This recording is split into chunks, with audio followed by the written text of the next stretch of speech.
classmates. Oigan, ¿cómo? ¿Quién empieza primero? ¿Cómo lo de break the ice y todo? Pues yo. Ajá, sí. Okay, yeah. Okay, sorry. We were just organizing what we're gonna do first. Yeah. And I don't know if you heard us before, but first we're gonna kind of warm up like between each other and talk a bit, so we get so you get to know what we're gonna do and like that, and we'll let you know when we will start like the official interview. Got it. Okay, so if you can introduce yourself right now a little bit, like tell us about yourself. Yeah. Yeah. So you would like me to introduce myself.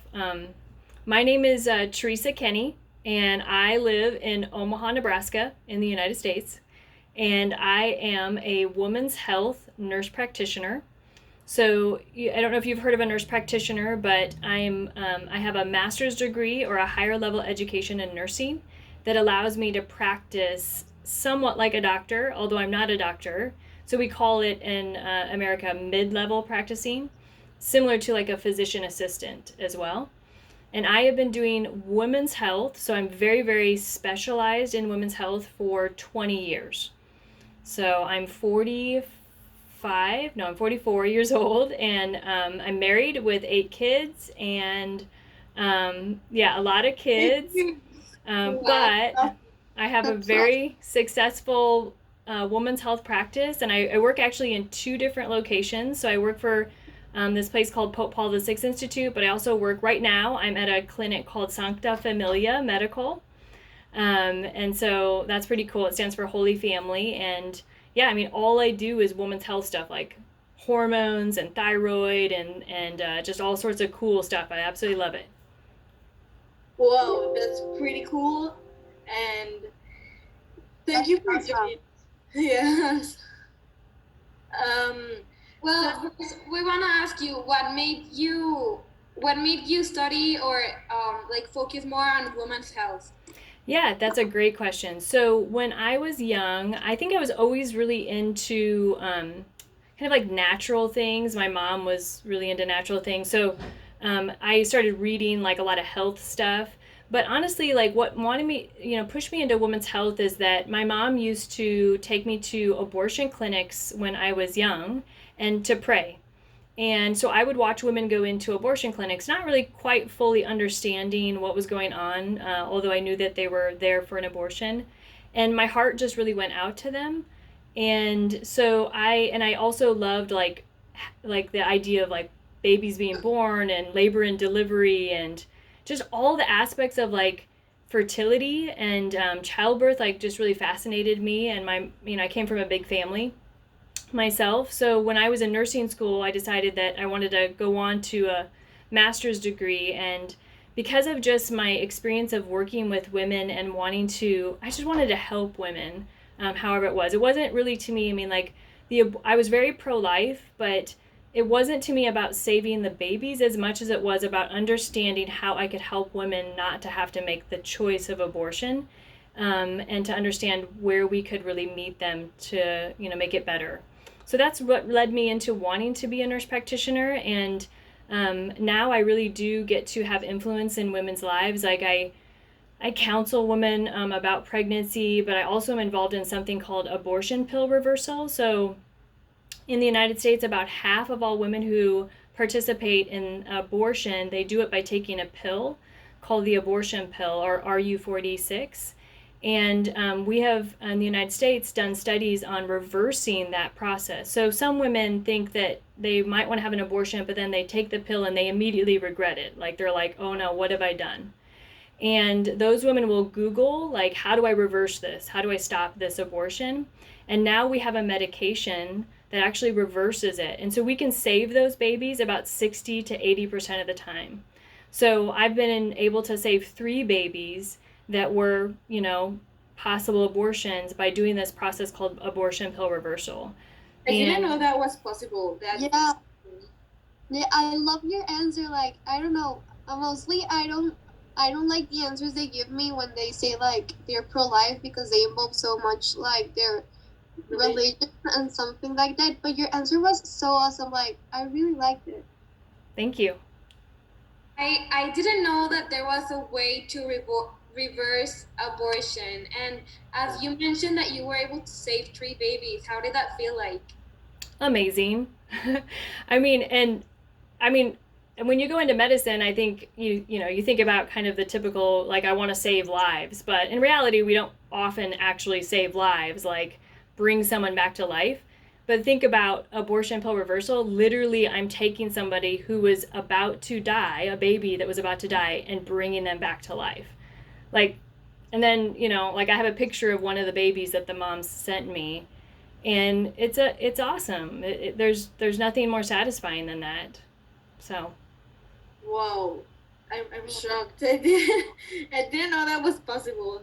It must be pretty good to know that you were able to help someone and that now she's living with her baby like a whole new life and all the possibilities that yeah, the baby Can and live. I mean, no woman really wants to have an abortion.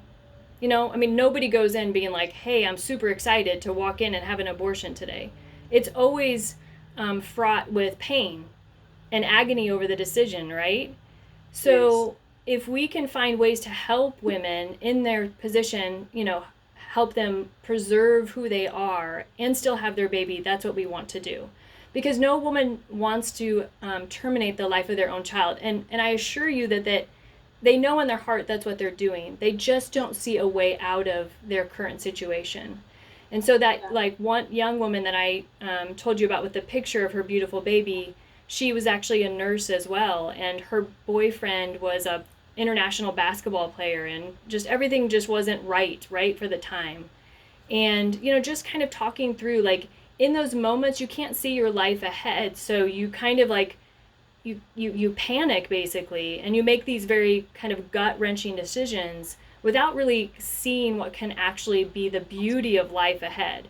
So once a woman actually holds her baby and knows that a baby's not the problem, life is still going to be a problem, right? I mean, just because you have a baby doesn't mean pain or bad relationships go away or suffering goes away.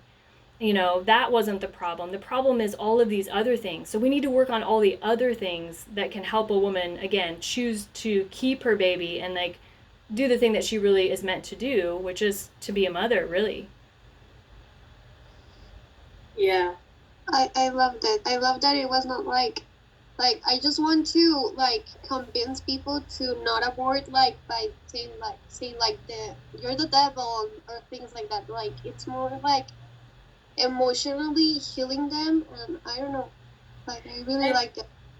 I think it's like you're right. Well, in the part that you say that the like life goes on. The baby's not the problem. Like you're still going to have to face a lot of things, and that no one wants to have an abortion, but sometimes they don't see what else to do. Like that's the only way out. So and it's really not, but that's how people feel. Yep, Yeah. you are right. As you mentioned, I've always like kind of wondered how a woman must feel when they're about to make that decision. Like as you said, no one is like, yeah, I'm gonna abort. I'm so happy. It's a really difficult decision, and well, you don't know what to do, and like your world is under one decision, and well, that must it must be really difficult. And as you said, I think that sometimes or most of the times the problem is like in their surroundings, in not just in them like as a person, but in I don't know, in what they're living at the moment or a problem that they have. And Right. So, and I think like the pro-life like mission has sometimes gotten this wrong. I think what we've tried to do is tell the woman, you're going to kill your child if you do this, and approached it in a way that didn't speak to her. So, as you girls continue to work in this area, remember that it is about helping her preserve her identity and who she is. Because when a woman who has an unplanned pregnancy is pregnant, she doesn't connect with the word mother. She didn't plan the pregnancy. It's not like telling her she's going to be a mother is helping her. Again, what we want to do is we want to find out what is it that's making her life make that decision, and help her to know that she's not judged, that she's loved, and that you can support that woman in all of those factors that are making her come to that crisis decision of an abortion. And that's where, like, there's a new pro-life generation, you could say, of all sorts of women and men who are working to do this. Like, you guys have probably heard of Abby Johnson. Yeah. And the So Abby Johnson, what her mission is now is to really help those women in their crisis. So she's set up like Amazon baby registries, where if she finds out about a mother that's in crisis and, is contemplating an abortion, what do we need to support her with? Is it financially? Does she need a job? Does she need childcare? Does she need psychological help? Whatever it is, like, those are the things that actually are going to help women to not make that decision. Yeah, and not judge them like, you are going to hell if you do that, or that's not right. You're killing your son, your daughter. Yeah. And so I think we now are going to start with the actual questions. Yeah. Okay, yo empiezo. We want to know a bit more of how does the birth pill kind of works. Just basically how it works, and what would you say are the advantages or disadvantages? Sure. Or pro and cons of having it. Right. Okay, so this is so great. So just so you kind of as a starting point, like, the pill was not around until the 1950s, right? So it hasn't been around that long. So we're dealing with a medication that in the scheme of medicine really has not, we can't really say what its long-term effects are in many ways.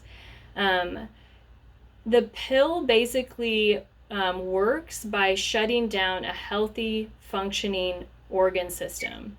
So normally, and this is my biggest pet peeve about birth control, is that it disconnects a woman from a natural, healthy system in her body. So the reproductive system, of course, you are made with that. It's a part of you as a woman, right? And that's God-given and beautiful. And what hormones do is in the pill is they disconnect you from that. So it takes something that's naturally functioning in a very kind of beautiful, harmonic way. It's like a symphony of hormones, and it shuts it down.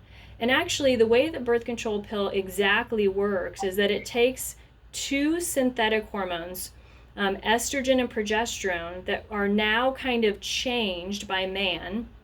So they're not natural to the body anymore. They're much more potent, which is why they have side effects attached to them. And they tell your brain basically to stop talking to your ovaries, right? So your ovaries' job every month is to get you ready to have a baby. Even though that's not your plan, the vast majority of the time, that's the job of the ovaries. And every month, this beautiful symphony of hormonal changes happens, and the pill basically tells your brain to stop talking to those ovaries. And it gives you these steady level of these artificial hormones that now are basically affecting every cell in the body. And this is so important to understand. And what we don't really give women is the ability to have true informed consent in this area. So many doctors just tell women that they should be on the pill for all sorts of reasons, right? Acne, irregular cycles, or PMS, or really heavy periods, or whatever it is, but they do not tell them really how the pill is going to actually work in their body. So women I'll meet years later, they had no idea that their reproductive system was shut down on the pill. They just thought they were having periods on the pill that were just kind of like now more regular, when in fact, when you're on the pill, there is no period anymore. And your body is actually just, again, it's creating kind of like this artificial withdrawal. So you take hormones for a certain amount of time and then you withdraw them. And that's what causes a period on the pill. So it's a very unnatural thing. And it stops pregnancy, by basically, again, stopping the brain from releasing that egg, which works about 93 to 96% of the time if you take it really perfectly. So it's not 100%. And then it has the ability to thicken cervical mucus, which cervical mucus, you probably don't know a ton about it, but maybe you do, but it's like totally essential to getting pregnant. You have to have a sperm, you have to have an egg that comes from the woman, sperm comes from the man, and you absolutely have to have this stuff called cervical mucus to get pregnant. And cervical mucus will dry up on the pill. And then there's a third mechanism of action on birth control that prevents pregnancy, and that's what we call they'll refer to it as the abortifacient effect of the pill. And I think this is one of your questions on the list. So does the pill cause an abortion? And the fact is that it does.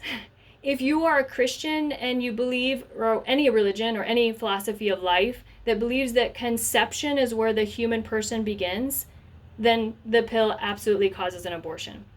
And I can tell you that it actually states that in every drug reference for the pill. So it's not like it's a secret or they're just not telling you it, or not trying to explain it to you. It's actually written in every drug explanation of the pill. Here's the issue though. In 1957, about 56 or 57, they actually changed the definition of pregnancy and then, by all accounts, human life. Because instead of saying that human life begins at conception, which we know that it does, they decided to call implantation when human life begins, right? Yes, actually, I have heard about that, and it's very interesting because it's like the people were just thinking about the money, like what is going to make people say, oh, it's okay to take this pill. Well, let's change the name of when it starts being a human being, and it's like, what? Yeah. Like, yeah, and that's what happened. And then it was kind of like nobody cared anymore. So, but the pill basically alters the uterine lining or the womb. And so when a baby gets conceived in the fallopian tube, right? We know conception happens in the fallopian tube, and they've been on the pill, many times it'll get to that uterus and it can't implant there like it should. It can't get stuck in that uterine lining because the pill has made that lining thin and not happy anymore. So that's it, just lose the baby then. So I did some research and I found out that acne may improve. Oh, okay, you already said that. And that it can also lead to less nausea and less headache. This is all what some research that I did. And it also can control anemia and its side effects like seizures and constant fading.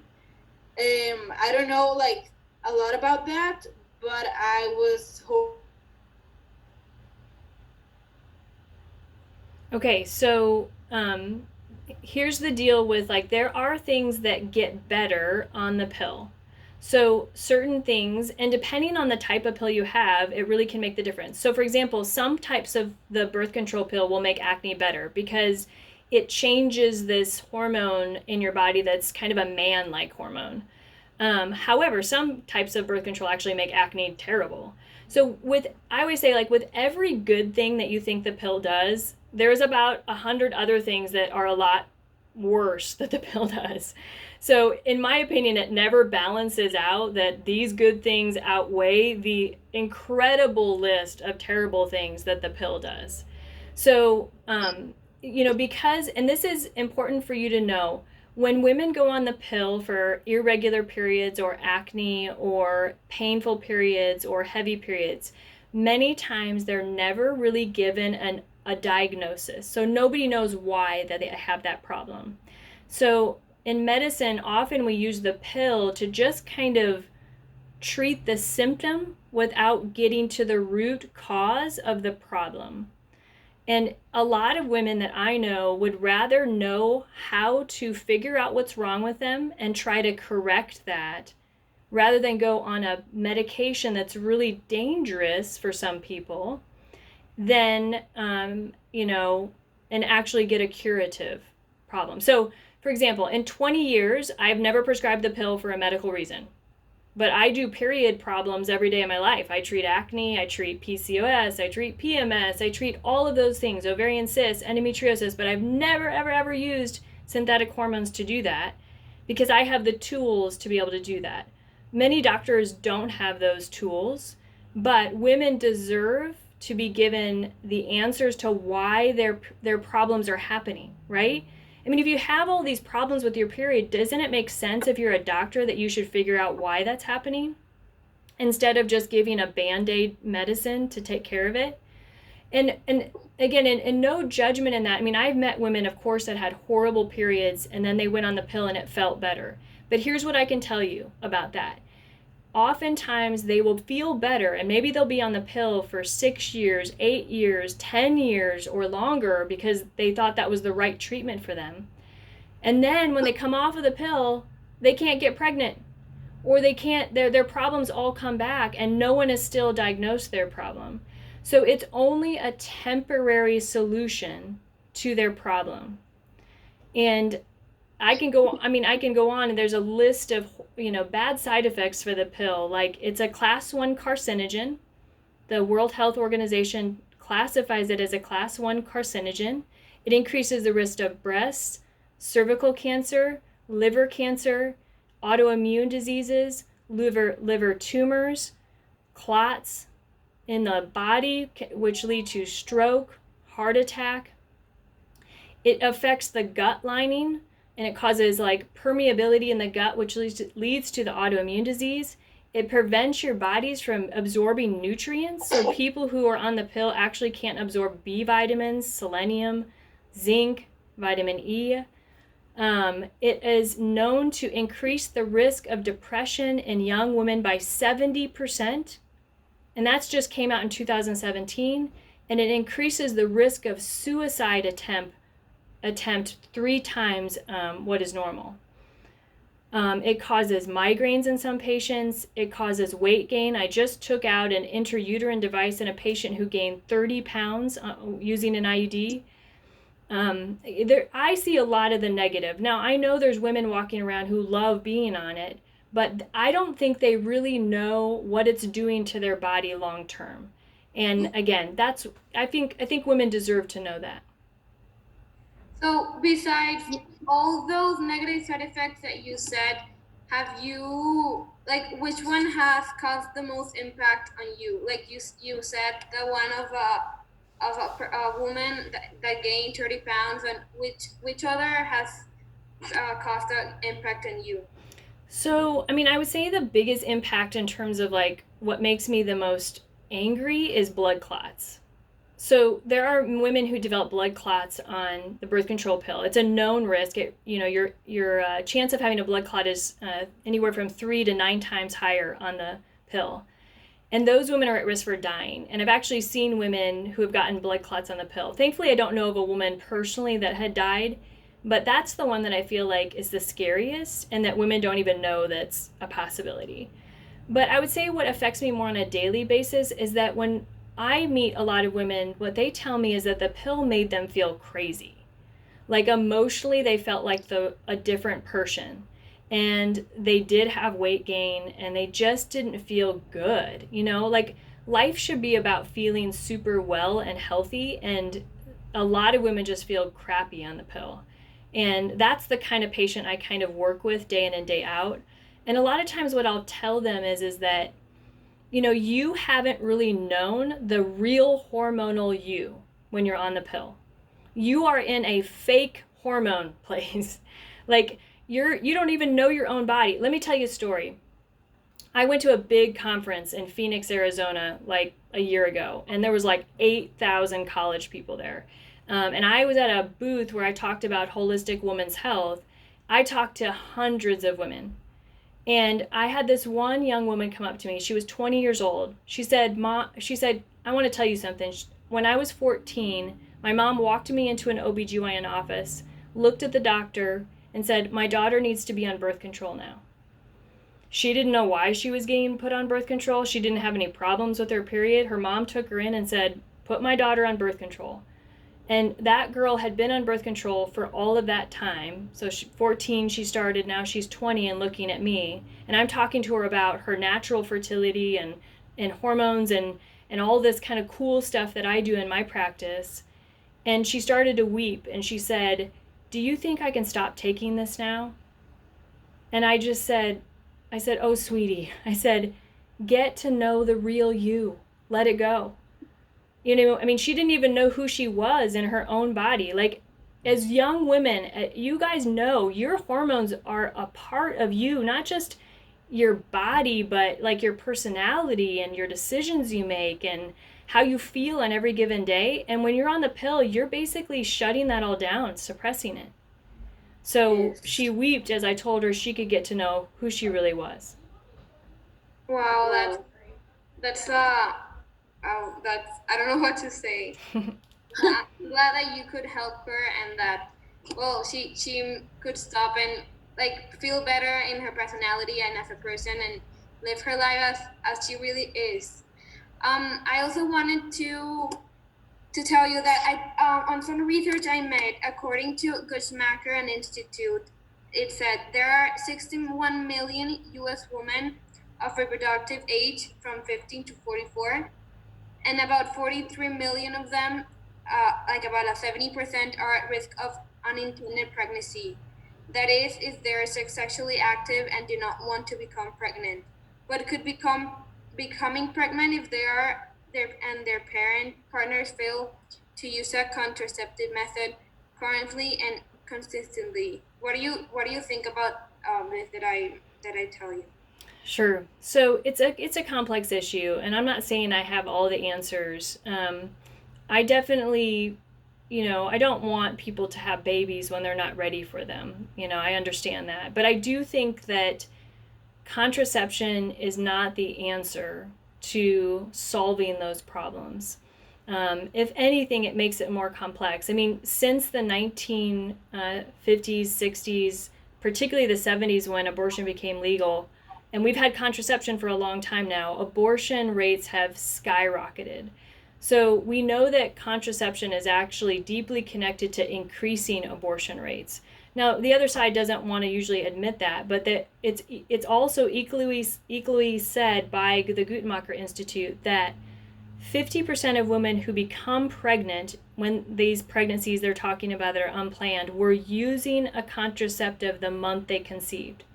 So half of the women that are attempting to be educated, make smart decisions, have all of that access to the information to do that, are not doing it effectively. So, and that goes to a lot of like why, but I mean, we as humans, we just we're not great at doing anything perfectly. So we're prone to making mistakes, we don't correctly always do things. So we have a lot of pregnancies. What I want people to know, and again, it's just the way I approach it in my life, is we have to go back to the fact that women are not connected to the fact that their bodies were meant to procreate and that men's bodies were meant to procreate. Like, there is a complete disconnect in our society about the connection between the biological reality of our bodies and procreation. You have been sold kind of a lie, you could say, because you're constantly told in the culture that we live in is that pregnancy is a disease, that your fertility shouldn't exist, that you should do everything you can to stop your fertility from existing. And so people almost forget that if they have sex, that is what leads to babies. So, I mean, I am trying always to connect women to their bodies. Like, if a woman is deeply connected to her fertility, then she will at least have a sense of the fact that, like, for example, how many women know about cervical mucus? How many of your friends know about cervical mucus? Never. My friends, I think no one. But, yeah. Actually. Yeah. And it's the most essential thing in order for any woman to ever get pregnant. So if we don't even know how we get pregnant, how do we teach people about birth control when they don't even know how it all works? And so if we just start connecting people back to the very basics of how fertility works, in some sense, I'm not saying it's going to fix all unplanned pregnancies. That's just not even possible.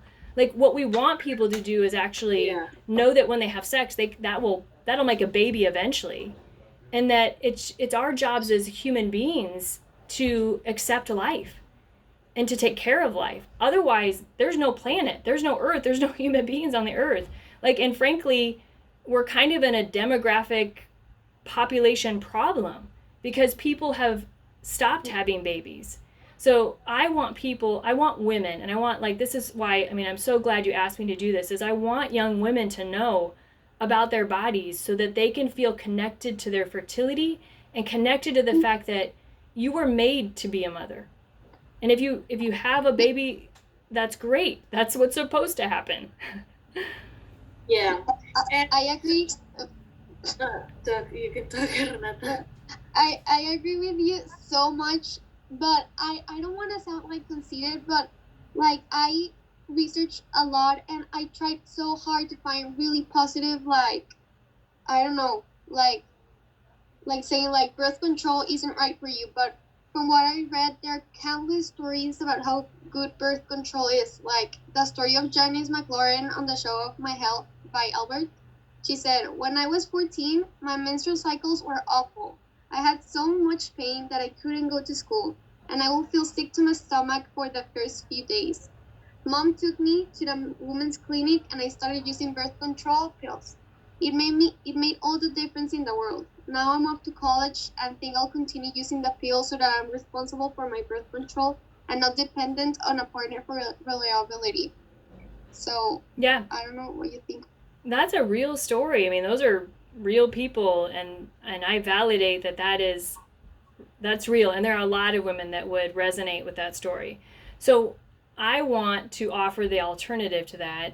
I want to say to that young person who was 14 and had terrible periods, like, maybe we could have actually fixed that problem without using the pill.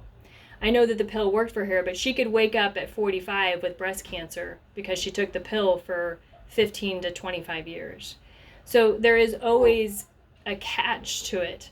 Like, it might be helping her now, but there's a catch to it down the road if there's those long-term consequences. And I wanted to ask you too that like, what are the side effects on a woman's body, like in a teenage girl or in a like adult person, like the side effects in the long term or in short term, like, yeah.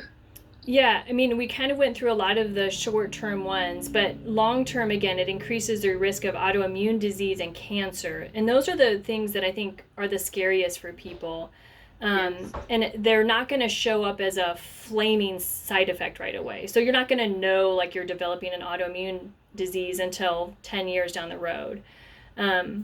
So there's a woman, and I just encourage you to look at this particular woman and her research. Her name is Jolene Brighton. And the reason why I bring her up is because she is totally pro birth control. She's a doctor. She researched the pill for years and years and years. She took it for 10 years herself. She believes women should have access to birth control, but she comes to the same conclusions that I do, which is she thinks those synthetic hormones are very dangerous to a woman's body.